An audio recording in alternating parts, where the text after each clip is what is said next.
I gotta say, my phone is going fucking slow. You know, it took fucking 30 seconds for the camera to open and flip over so that I can actually press record. But anyways, another key to Armenian aspect of this Russian mob activity in Burbank are these fake ass medical groups. So another thing, when I was a janitor in the ER, one thing I noticed that stood out to me, this was before I knew how deep this shit was. They have the Glendale specifically brings these emergency medical things, okay? They have like ambulance teams.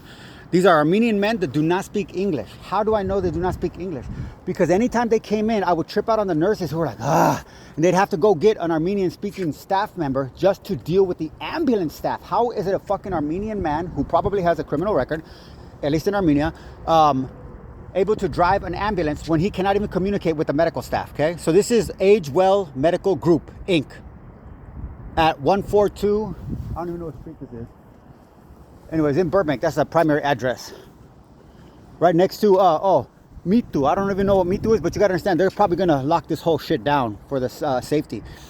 Now, they have, what this does is to insurance. So, these guys always had a silver, like those Dodge Sprinter vans, okay? That was their ambulance, which is there's not uncommon for there to be Sprinter vans that are, what was this? Oh, you're coming straight? I like coincidences. So it's not uncommon for there to be corporate Sprinter vans turned into ambulances. But the unique thing is having a team on it that cannot communicate basic medical information or receive it from an English-speaking RN, okay? So the RNs would get frustrated because they're busy doing all kinds of shit. They have to stop all that, find a fucking translator just to go and put some old Armenian person with this team or receive them so that they can, you know, basically do. So these guys would come in, they had they never were in any uniforms, okay? They had on like a badge kind of necklace thing, but they never had on uniforms. Their equipment was brand fucking new and state of the art. It wasn't not knockoff shit. But the primary thing is, you gotta understand, they did not speak fucking English. And whatever this business is super suspect. They don't even got a fucking number on it. No number whatsoever. Okay? So I don't know what kind of operation. Oh, look, here's all the cameras for this guy. Oh wait, this one doesn't have a number too? No, this has a number. So this is a 174. And I've already documented this last week. That this is the extension of their operations too. But just so you know, the medical thing is critical. They have teams. This is easily verifiable through staff at the St. Joseph's emergency room, and most likely at Glendale Memorial. But Glendale Memorial, you have to ask non-Armenian staff. If you ask an Armenian staff, you have to understand they are programmed to lie because they know what's going on. The nurses know what's going on. When I'm telling you, we had 14 gang members from Armenian Power X3 come in 10 months with overdoses for fentanyl. They were all large, fat, typical Armenians that were out of shape. They were not the type of gangsters that you think fight, because they don't fight, okay? They broker peace deals with every other ethnic group that they're racist against because they know that they're parasitic worms that can't survive. And the stupid wetbacks and niggers do business with them because they just want a piece of the pie. And they think that since this small segment of the group looks like cholos, that they're not as racist as the rest of the Armenian population. But the Armenian population actually created this construct specifically just to infiltrate domestic population, the native indigenous population, okay? So, when we had those guys come in, the whole thing is, what does that tell you? What does that actually tell you about why are they overdosing? Are they? And the last guy that came in, okay, and I filmed him, and I didn't film him. I couldn't film him in the hospital. It was tricky, but I posted a video immediately because I came in on Saturday. I worked every other weekend, so I came in on Saturday, and I came in on Saturday. He was in a bed at the rail with our ambulance, a Glendale ambulance, screaming, "I don't want to die. I can't breathe." And the ambulance's guys are like this because they're so used to fucking fentanyl people. They already gave him Naloxone, whatever that shit is. And so they're like this, God damn, this guy won't shut the fuck up, because Armenian men are, you understand, they're simp fucking wimp ass fucking weak, pathetic, petulant crybaby bitches. I've seen them moan and bitch because of GI bleeds. I've seen them moan and bitch because of fucking back pain. I've seen them cry and bitch because of a nasal infection. The only man, I saw 2 kids cry when they got COVID tests up their nose, okay? They were little kids. When I saw this Armenian guy, he was like 28 years old. He came in, he brought himself in, and he wanted to get admitted into the hospital.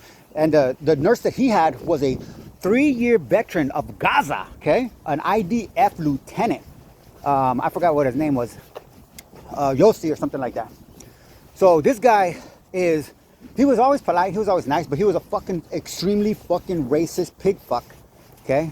Now he was talking, like, for an example, I came in the break room one time for my 15-minute break. He was talking to another guy. They were talking about music, and he's like, oh no, he said some kind of weird fucking, I don't know, heavy metal crazy shit.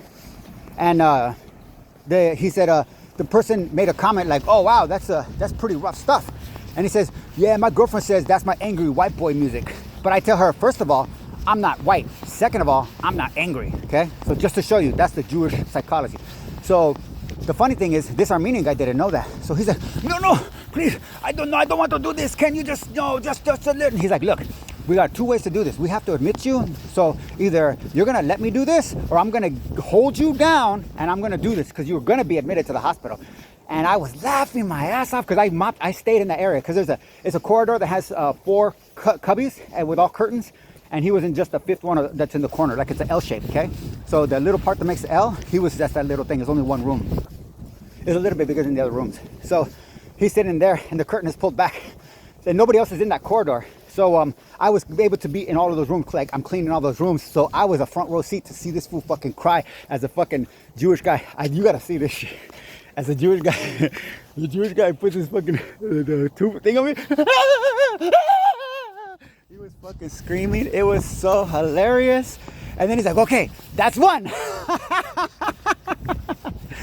But my whole point is, the second guy, the last guy, he came in on that Saturday. So he's crying. And the staff, they are like, fuck these whiny bitches. Fuck, why? They're thinking in the back of their head, I wish these fools would just die. Okay? Because they waste our time.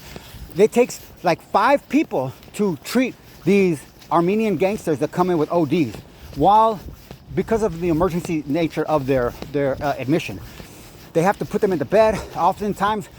It's because of their restricted respiratory issues, they are more frustrated and more aggressive. Everything seems like an act of control. So they rebel and resist. So there always takes 5 or 6 people, medical staff, to help them to their bed, get them in their bed, get them out of clothes, and put everything on that needs to be monitored. And sometimes,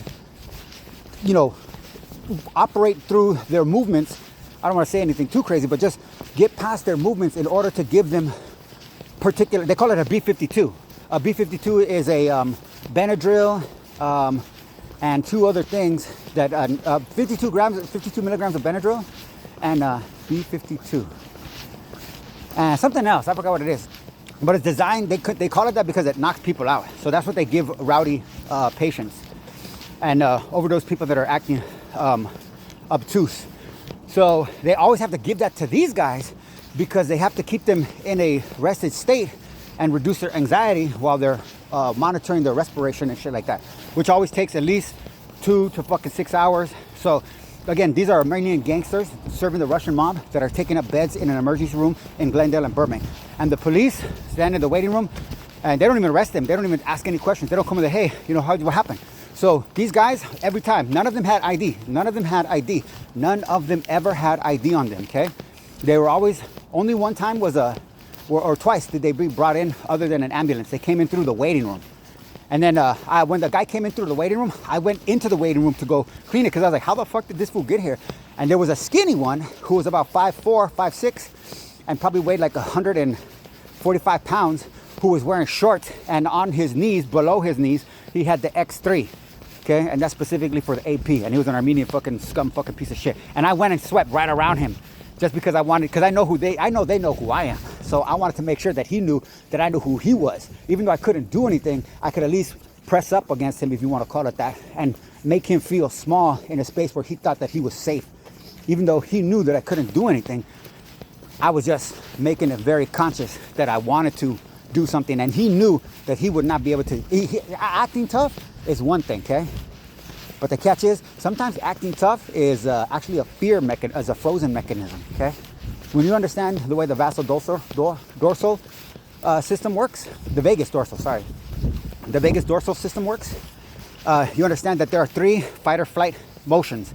There's frozen, which I associate with Medusa and mythology, and that's why she turns you to stone. And that's why she's a serpent, because it's a base operation. So that's when like a serpent ready to strike, okay? So then the next one are her 2 sisters that are immortal, but they have, one is a anxiousness, where you're like, you can't control yourself, so you have to do something. Like if he would have had that one, I think it's Uriel, he would have had to stand up and like get out of there. But he acted tough, like he didn't have to move, but I made him have to move because I swept by his feet. That's what I'm trying to tell you. Invade his space in the most intimate way possible, under the justification of, oh, you know, I'm so sorry, I just gotta clean right here, okay? Because that's the ultimate fucking predatory move. Coming out like this, that's not a predator. That's an animal that's showing dominance because they're posturing, they're scared. They might be able to kill you and eat you in the aftermath, but the catch is, at that particular moment, they're scared. Because a killer, like there's a great video online of this woman who's being introduced to a leopard. I think it's a leopard. And it's at a zoo. And the guy that's used to training the leopard, it's a female leopard. So he brings this woman over there, and the leopard is all nice to him, and the leopard looks at her, and then she's like, wow, I think she likes me. He's like, no. And the leopard walks around the fence and tries to lure the lady by acting like a kitty, and she's like, oh my gosh, she likes me. He's like, no, that's a trick. She's trying to get you to trust her. She's jealous. And the lady she was like, what? She realized this creature had murder on its thigh and was using a nice, sensitive overlay of childish. Let's see. D60. Oh, look at this. Is it D60. That's got a truck license plate. Actually, I can probably get that with my fucking D60.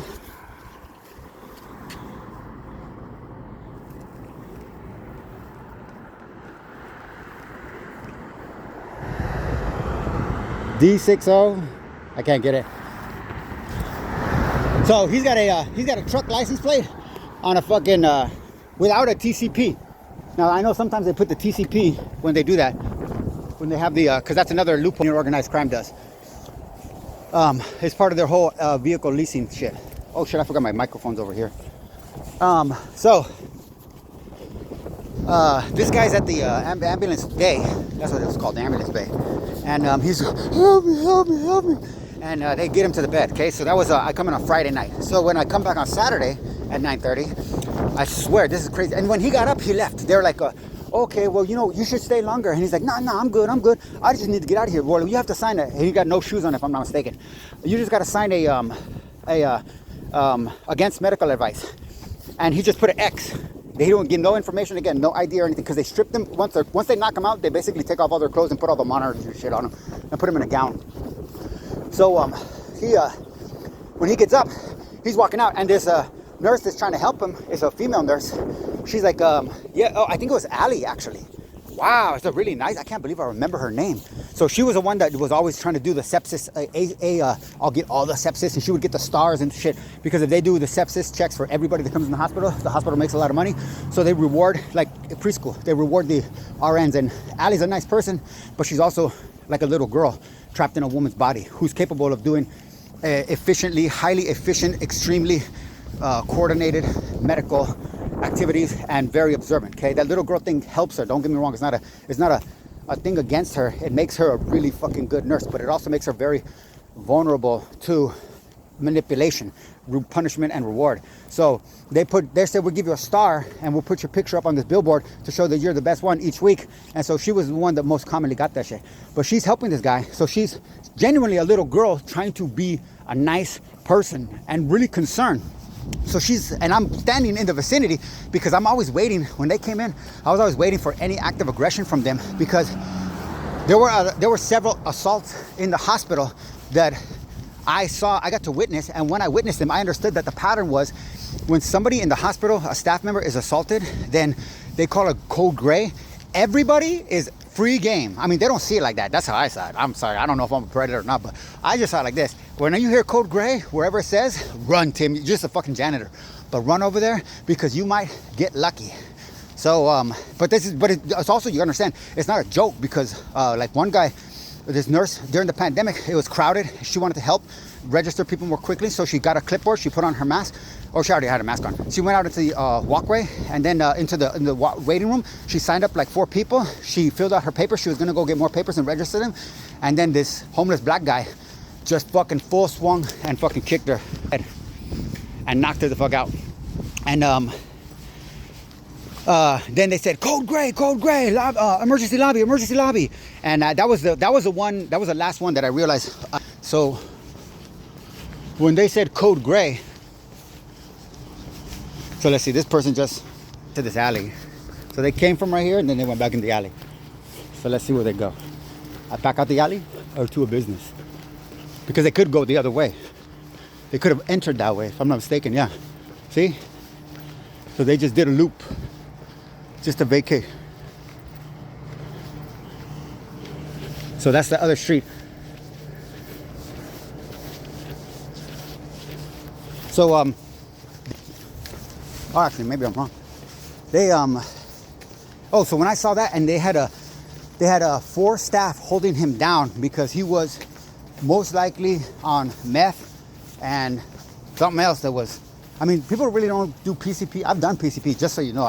I used to do PCP routinely for about a 2-month period when I was hanging around with the guy that they call a veterano. He was a 50-something-year-old cholo. What was his name? Pirate? No, Pirate was a guy from Pacoima Flats. No, this guy was from Flats too. What was the guy's name? Oh, there's no, my bad. There's an alley right there though. Oh, they went down the alley. So, but anyways, I was hanging around with this guy from Pacoima Flats, and it was funny because the way he used to get the PCP, his nephew would drive us. We'd be sitting in the car. I'd be in the passenger seat. He was in the back. It was like a gangster kind of setup. He's in the limo. So, like, see, they could have come this way, but they exited that vehicle. They exited this way, so they just did a U-turn just to turn down that little street. They didn't know that little street died, I think. Then so he would go, this I swear, we'd pull up in the flats, and they knew in the Pacoima Flats projects. And also the Pacoima Project Boys, my bad, also the Pacoima Project Boys, because they're very tight-knit group. So this was, what the fuck was this guy's name from the flats? God damn. But he was ruthless motherfucker. Like there were several times when we were on meth. I'm sorry, again, on PCP, because he was the only person that did PCP. He was old school, but they had it at the flat, so he would go there and punk these fools. Literally, they would run. It was hilarious. When he'd get out, he's like, hey, Smokey, that was his name, fucking Smokey from the fucking Pacoima Flats. He would get out and they would he'd be like, hey, little homies, and they'd be like, they'd start going like, oh shit, like, I don't know, just like a fucking move, like, what's that guy, Devo, okay? He was basically, but he was short. He was a short little Mexican. Be wary of short little Mexicans. They ain't fucking small, and if they are, be even more wary, because if they know they're small, they make sure that you know they ain't. And this was one of those examples. And this guy fucking scared the shit out of him, and then he'd get back in the car with a dip cigarette, and sometimes he'd have 3 because their hope was that he wouldn't come back. So but then we'd be fucking, me and him would be smoking. His nephew never smoked it. He didn't let his nephew smoke it, so he didn't like smoking alone, so I was just like the partner. And then I'd be in the front, so he'd like light it up and take like fucking smoke like half the cigarette. When he lit that shit up, pass it to me, and by then, because you gotta know the way they dip it, it doesn't go up the whole cigarette. But I mean, it depends on how good the dipper is. But in those kind of situations, it doesn't go up all the. Well, it's crazy. You gotta understand, this fool is another level bully. He's not going there to say, hey, what do you have? He's saying, get me what I want.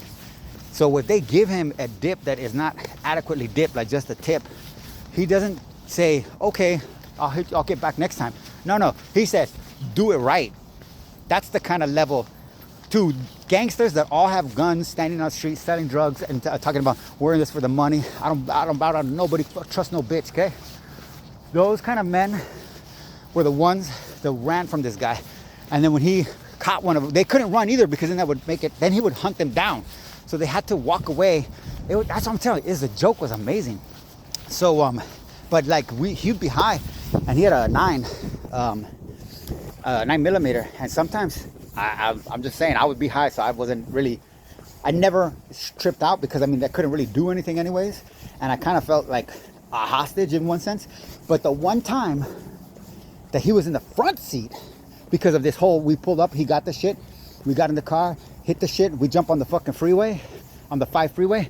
This guy, yeah, this shit's good, rolls down the window, bah, bah, bah, just shoots fucking 3 shots out the window right on the fucking 5 freeway by Penrose. And his nephew was fucking free. He's like, oh, what are you doing, man? Oh, man, what are you doing, man? He's like, hey, man, shut the fuck up. Nobody gives a fuck. Nobody's paying attention to us. And so I don't remember what happened, because at that time, PCP hits hard, okay? So, but this guy was basically on something like that. And it took 4 people to hold him down. And he was trying to wrestle his head away from control from the EMT that had him by his dreadlocks, because he's a black guy. He was holding him down, and he's going, ah! And the guy was pushing him down, like, stop fucking moving, what the fuck is wrong with you? He's like, no, you guys are devils, you guys are devils, you guys are trying to fucking take my fucking life, you guys are trying to... And they're wrestling with him, and then the police get there within like fucking 2 minutes. Okay, I'm telling you, it was really fast. Burbank PD, that's one thing, is fast response time. Not effective response time, because it's all a mask. Because they're doing that to cover up for crime. And the ultimate crime that they're covering up for is the Burbank organized crime. Or the Russian organized crime, in the mask of Armenian organized crime. So when I went out there and I saw, basically, I'm just gonna get into the details, but when I saw the level of aggression that was applied, and that at that point there were like 9 other staff, including security and some doctors, that were working at that time, that were observing the scene when the police came in and they were holding him down. And when I saw the level of aggression that was implemented to hold this guy in place, I learned from that, oh shit, these are no joke. A code gray means you could fuck somebody up in the event that, if whatever needs to be done to secure the situation can be done. Any level of physical force can be applied. At that particular time, they had 4 or 5 guys, so the level of violence was submission. But the whole catch is, if I was thinking, I realized, holy shit, if I was the first one here, yeah, this fool's all hyped up and shit like that, and you're crazy, but there are certain things that you do to a human body that none of them were doing, okay? None of them had submission holds on him. They were like holding his wrist and trying to lay on his elbow, each arm. And then the guys that were holding one leg each, they weren't trying to even bend his leg up. They were trying to hold his leg down. So that gave him leverage to move around. They didn't do like a leg crank. They didn't do a Kimura. They didn't do a neck choke. They didn't do anything like that, okay? Which would have, like the guy that killed that stupid fool, that one criminal guy on the bus that was attacking people, and he put him in a chokehold. And the guy ended up dying, and then they prosecuted him, and he finally got released. That white guy that was a veteran, he killed a black guy. So I've implemented that technique several times in my life. The first time I got in a fight when I was in juvenile prison in California Youth Authority was with my roommate, and we got in a fight, and the way that I finally solved it was I got his back. And there's 2 types of rear naked chokeholds. There's a rear naked chokehold where you use in a professional fight, and that's where you use your arm and your bicep, your forearm and your bicep, to squeeze on both sides of the neck to cut off carotid arteries, if I'm not mistaken. But you're not going for the windpipe, because the windpipe could be crushed. So you can't, that's an illegal move, and that's using the bar of the forearm under the throat like this, right by the fucking, right, not deep. You're going here, you're using this as a hook, and you're bringing this little thing up like that. And that instantaneously crushes and completely cuts off, and that's the kill one, okay? Now, what the guy did on the bus, he didn't do that. He did the rear naked choke for professional, but the catch is, the person on the ground was just like this guy in the hospital. He saw that as, rather than submit, he saw that as, this is my chance to prove that nobody can submit me. So he doubled down in his aggression, and his adrenaline went off the chart. So that forced the guy to continue to squeeze. And now when he's increasing his aggression and his muscular activity, that's increasing his demand for oxygen, while at the same time, the guy that's restraining him is increasing the tightness of his grip because he's scared shitless that this guy is going to overpower him, because holding somebody in a grip like that for that kind of a hold, where they can still move and they're not at threat of being killed, that's the whole point. The guy that knew he's like, this guy's only choking me, he's not hurting me, I could still fight back. That's basically what it was. So the guy that was holding him had to hold tighter. And ultimately, the guy died because he killed himself, just like George Floyd killed himself on fentanyl that he swallowed. Fuck George Floyd. May he rest in piss. I don't think Chauvin is a hero, but I also don't think Chauvin is a murderer. I think Chauvin is a fucking Nazi, just like all the rest of the fucking fraternal order police cops. But that doesn't mean that I think fucking George Floyd is a hero. George Floyd is a black Nazi, if you want to call it that. So, he's just got a different fucking form of racism. And, oh, this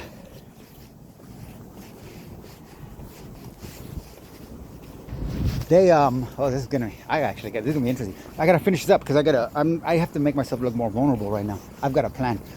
So, okay, so when I saw that, I was like, holy shit, this means, and I'm talking about, I haven't worked out for 2 months. I'm just walking. I just started my morning walks again. After 2 years, 2 years, I haven't worked out. I consciously stopped working out because I worked out my whole life. And I felt like that confidence that it gave me was starting to alter the way that I engaged aggressive situations. And just because you could beat somebody's ass, actually, here's a link, without brake lights. Okay?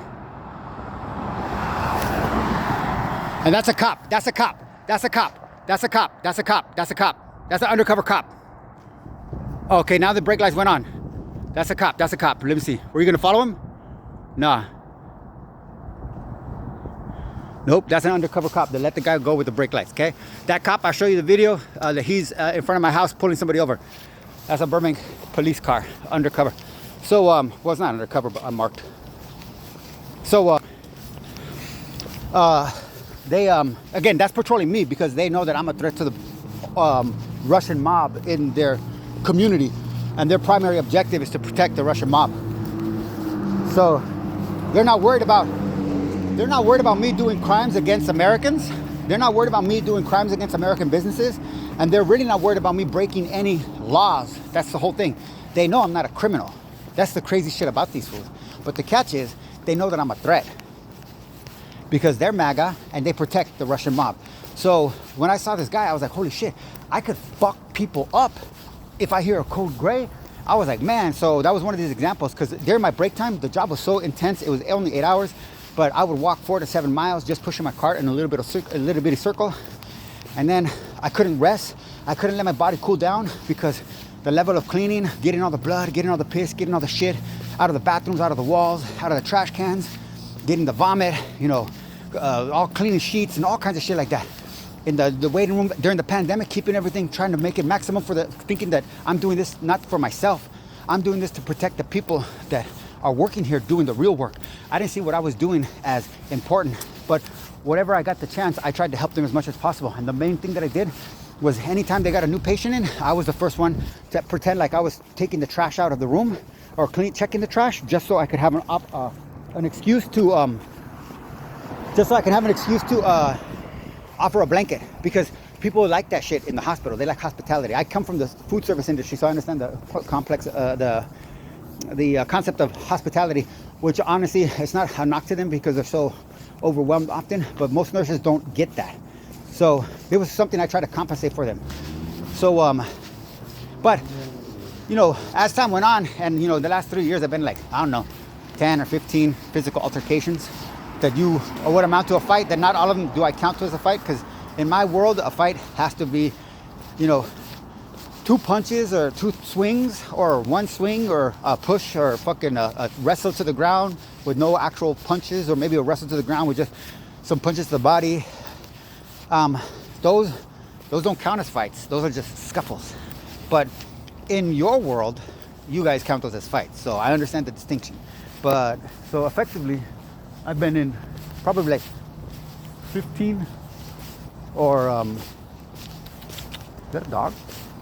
Like 15 or 10 to 15. We'll say 10 to 15.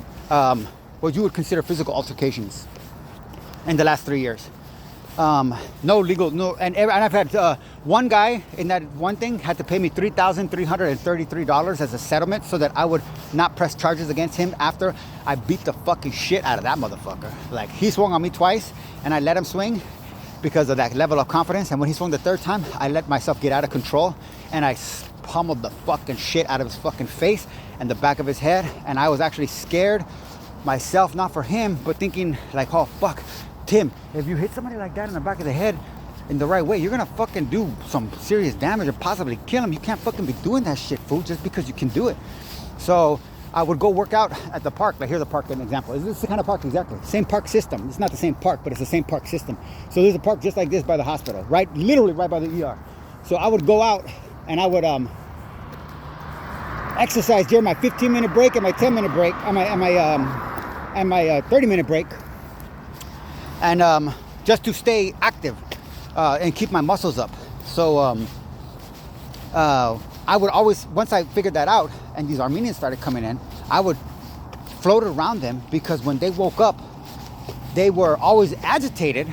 You know, I know Armenians get aggressive because I got to basically, I don't want to say beat his ass, but I got to embarrass and manhandle one who yelled at a nurse, and I slammed them up against the wall. That was really good.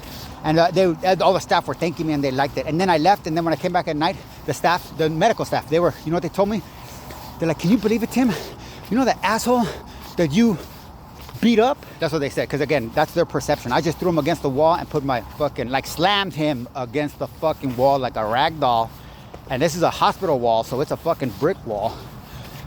Jammed my fucking left forearm up into his throat, against his chest really hard, and then put my finger right in his face and told him, hey, you fucking piece of shit, you don't talk to our fucking women like that.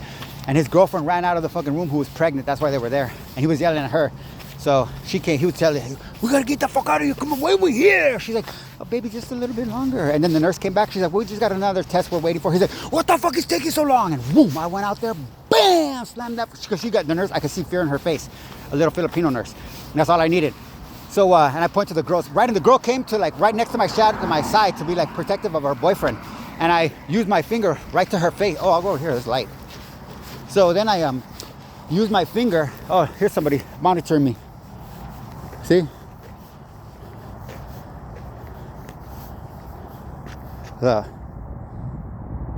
They are scared.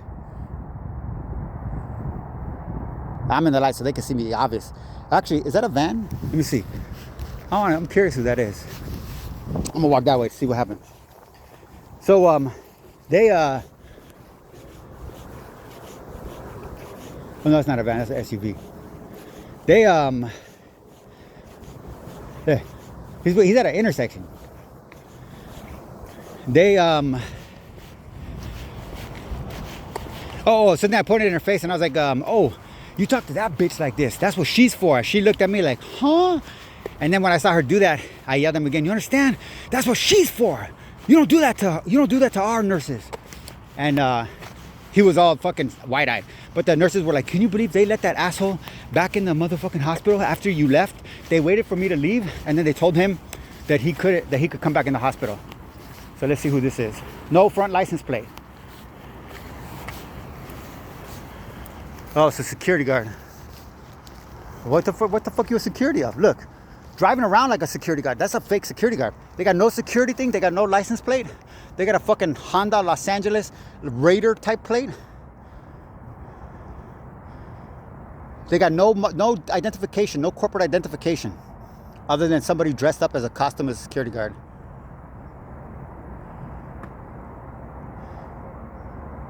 What you doing? Filming you? You alright? Yeah. Are you? Are you a security guard? What company do you work for? What? I'm filming you because you're in an unmarked car. You don't have a license plate.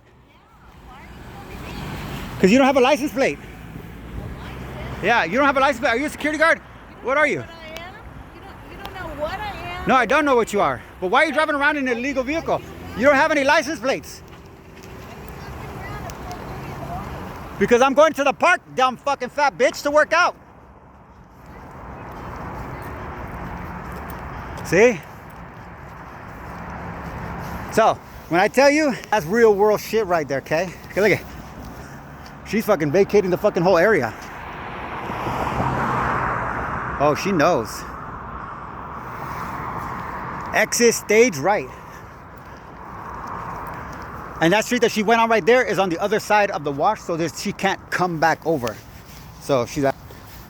But like I said, she was monitoring me. So even if that wasn't it, I could tell instinctively that bitch was monitoring me. So you guys have basically seen my path this whole time I'm making this video. So if I've gone some awkward, off the wall, obscure path that deviates into territory that would spark somebody's attention rather than walking on a major street in light, in fucking plain sight without any fucking head covering on, okay, because I'm too hot, because I'm talking. So with those factors, this woman is one to allege with that unmarked vehicle, okay, again, that she is not a member of organized crime doing the activities of organized crime, that she's a concerned American citizen. And this is a level that it is in Burbank, okay? The cops are not gonna pull her over.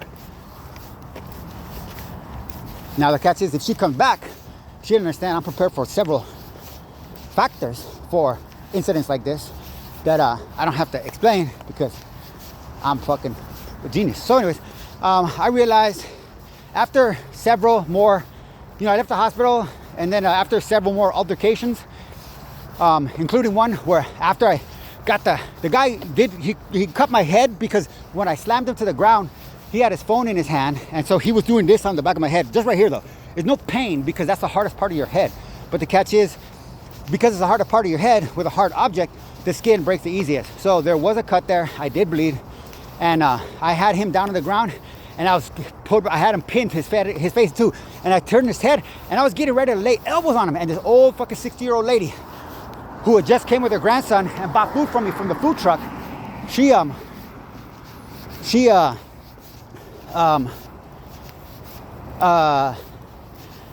told me that please, this is not, and she didn't leave. She's like, please, this is not right. You shouldn't be doing this. You should stop. You should stop. You guys are both men. And I was like, miss, you should let me do this. This guy is a threat to people like you. He's a threat to women. He was just trying to attack a woman. She's like, yes, but this is not necessary. This is too much. And I was like, ah. So I had to let that fool up. So he left, but the catch is, he came back, and the people, because it was right in Beverly Hills on Fairfax District in broad daylight, the people called the police. The police showed up. The sheriffs came. Actually, this is crazy shit. The Fairfax LAPD refused to respond to the call. They literally said over the radio, apparently they're not gonna go. In response to that, the West Hollywood sheriff decided, hey, because I don't think, it's not saying it's coordinated, but they were like, hey, we'll pick up this, probably thinking like it's a professional courtesy, but not realizing that the Fairfax Jew police, they know who I am, and they want me to be isolated and vulnerable, and they don't want to provide any service to any incident that could potentially benefit me. So under those circumstances, they the LA sheriffs came, okay? But the catch is, because of that added delay, this fool came back. And this fool, because when I threw him on the ground, I knocked his earbuds out of his head. So when I knocked the earbuds out of his head, he his response was to oh shit. His response was to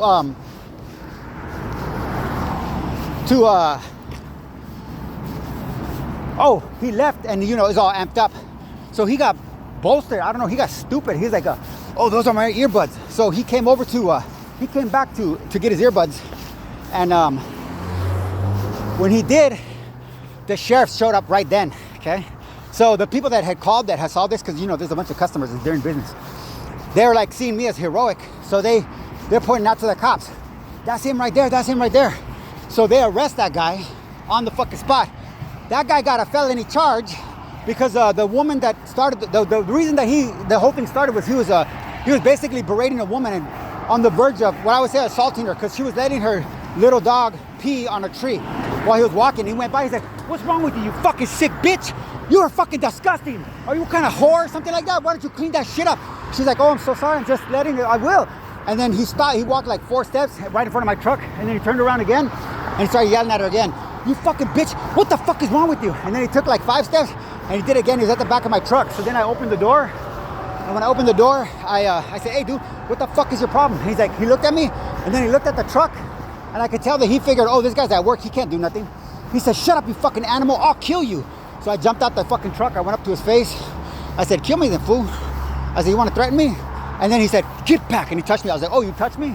And I'm thinking, okay, I could just knock him out right now because he was smaller than me. But I was like, damn, Tim, if you knock him out right now, that's going to make you look like a bully potentially, and you're at work. So you got to protect your ass. So my game plan was I kicked him in the leg. He got aggressive. He tried to come at me, but again, he didn't know how to fight. So he did some weird ass, oh, I just got to stay right here for some light. So he did some weird ass, actually, I'll just sit right here for a second because I want to see if that lady comes back. So he did, stupidity would be stupidity. He did some dumb shit where I don't know what it was, like something, but I kicked him in the leg, and then I did the grab on his neck, and I was getting in the process of taking him down, and in the process of taking him down is when he was doing that shit with the phone, because he still had his phone in his hand. So his earbuds get knocked out. So the police come, they arrest him. I'm on the back of the truck. They tell me, do you want to press charges? And, I have to carry my whole narrative out. So I'm like, okay, yeah. So they take a full report. I still have the report. They file charges. They press charges. They arrest that guy. They prosecute him. He goes to court hearing. The lady signs up as a witness that he was berating, saying, yeah, I was there. He was attacking me, and I felt scared for my life. And this guy stood up and he defended me. And I'm really thankful. So then the court comes, and when the court comes, they prosecute that guy. And when they prosecute that guy, he's prosecuted for felony battery because the cut, just because of the cut. Oh, the cops saw, oh, wait, there's broken skin? Because it was on the back of my head. They're like, yeah. I was like, yeah, it was just a scuffle. I was trying to minimize it. And one of the girls from my work, the baristas, came out, and she was giving me like emotional support and adrenaline support. Adrenaline is emotion, just in case you don't get that. So she was giving me like emotional support, and we filed the report. And then I was like, yeah, and then he hit me on the head, and I guess it's cut. He's like, wait, he cut skin? I was like, yeah. He's like, right here. He's like, let me see. He's like, oh, well, that's a felony. That's breaking the skin. So that guy didn't show up to court when court day. So So again, so $3,300 and a fucking and a court fine. And a felony charge. Okay, so that's the byproduct of altercations that I got in. But I also started to think to myself, like, hey, Tim, maybe if you do something differently, you can get a different result. I don't know what the different result would be, but hey, who knows if it's better? It's worth trying. So I said, they're going to do something different, Tim. No exercising for ever. No more exercising. Just be a regular, fat, typical American. So as such, wow, this looks like oh no, this is actually Air Pro Masters. So, oh, damn. That's like that's an old ambulance called Air Pro Masters. I don't know what the fuck that's supposed to be. But, so I stopped working out because I was like, hey, if I stop working out, that'll change the way I perceive altercations, because I'll have to be more desperate. If I don't have that confidence, I don't have that strength, I don't have that endurance, because I had you understand, I had no tiredness. Lactic acid buildup was not something that I struggled with at all in the least. So, would this be her?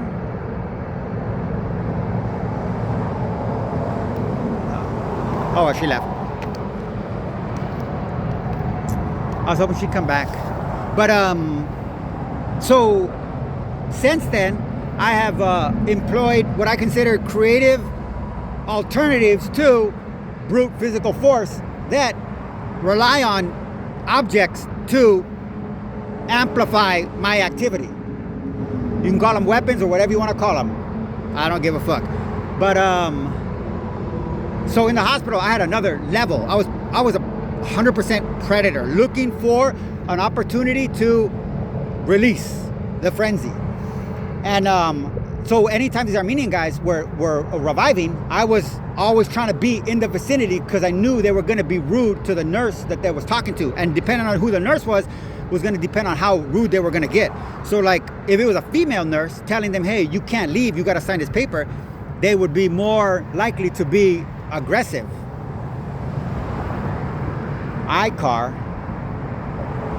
So I floated around. So this guy, he's at the alleys telling him, hey, you shouldn't leave, you should stay. You can still overdose if the Noroxicol, whatever, wears off. The fentanyl can reattach to your receptors and you can go back into respiratory. And she's telling him all these details. He's like, yeah, it's okay. And she said, you got to do this thing. And he signed it. And then the EMT came because he tried to give her support too by telling her, hey, this is true. Like, dude, you don't want to do this. This could be bad for you. And she was like, he was like, well, yeah. He's like, man, I got more, whatever that Noxa thing is. This was his response. Man, I got more Noxo in my fucking house than you got in this entire hospital. Okay? That told me industrial scale. First thing I heard was, oh, that's industrial scale. That's manufacturing. That's a security measure for a manufacturing system. That's not a dope fiend's fucking, just in case I get high once in a while. I'm a gang member of a very small gang that only has 250 members. And that in this world, you can't get high because when you're high, you're a snitch. So they kill them. They don't like dope fiends because it's a small network. And it only takes one king for the whole thing to come down. So I know that the Armenian powers have rules and regulations that prevent dope fiends. So I understood. That was when I realized this is an industrial scale manufacturing system that they got going here. And that changed the game. Then I came in on Saturday.